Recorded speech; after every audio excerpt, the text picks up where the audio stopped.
சுகாதார செவிலியர்கள் கூட்டமைப்பு சார்பில் ஆர்ப்பாட்டம்.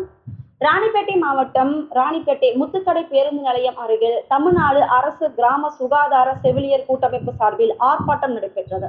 இந்த ஆர்ப்பாட்டத்திற்கு மாவட்ட தலைவர் இருதயமேரி தலைமை வகித்தார்.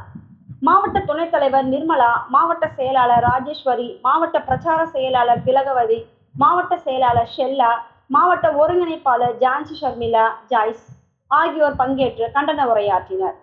இதில் துணை சுகாதார மையங்களில் MLHP மணி நியமனம் செய்வதை கைவிட வேண்டும், துணை சுகாதார நிலையங்களில் ஒப்பந்த செவிலியர்களான MLHP-களை தடுப்பூசி பணியில் ஈடுபடுத்துவதை கைவிட வேண்டும், கொரோனா லாக்டவுன் காலத்தில் போக்குவரத்தும் இல்லாத சூழலில் ஒவ்வொரு நாளும் ரூபாய் 500 முதல் 1000 வரை சொந்த ஊதியத்தில் இருந்து செலவு செய்து கிராம சுகாதார செவிலியர்களும் பகுதி சுகாதார செவிலியர்களும் பணிக்களத்துக்கு சென்றனர். இரவு பகல் பாராது ஞாயிறு, அரசு விடுமுறை நாட்கள், பண்டிகை நாட்களில் கூட விடுமுறையின்றி கொரோனா தடுப்பூசி பணி உட்பட அனைத்து கொரோனா பணியிலும் ஈடுபட்டோம். பெண் ஊழியர்கள் என்பதால் அதிக பணிச்சுமை, பிற பணியாளர்களின் பணியை திணிப்பது, மெமோ சஸ்பென்ஷன் என்று அச்சுறுத்தல் போன்ற பாலியல் பாகுபாட்டை கைவிட வேண்டும் போன்ற 17 கோரிக்கைகளை முன்னிறுத்தி ஆர்ப்பாட்டம் செய்தனர். நிலவன் டிவி செய்திகளுக்காக ராணிப்பேட்டை செய்தியாளர் சிவகுமார்.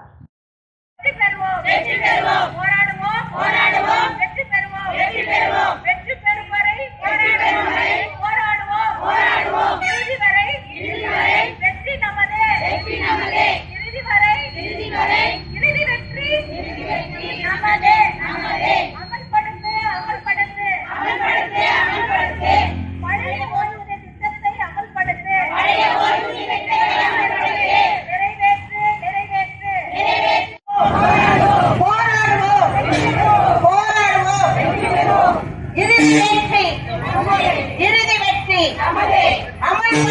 அமல்படுத்து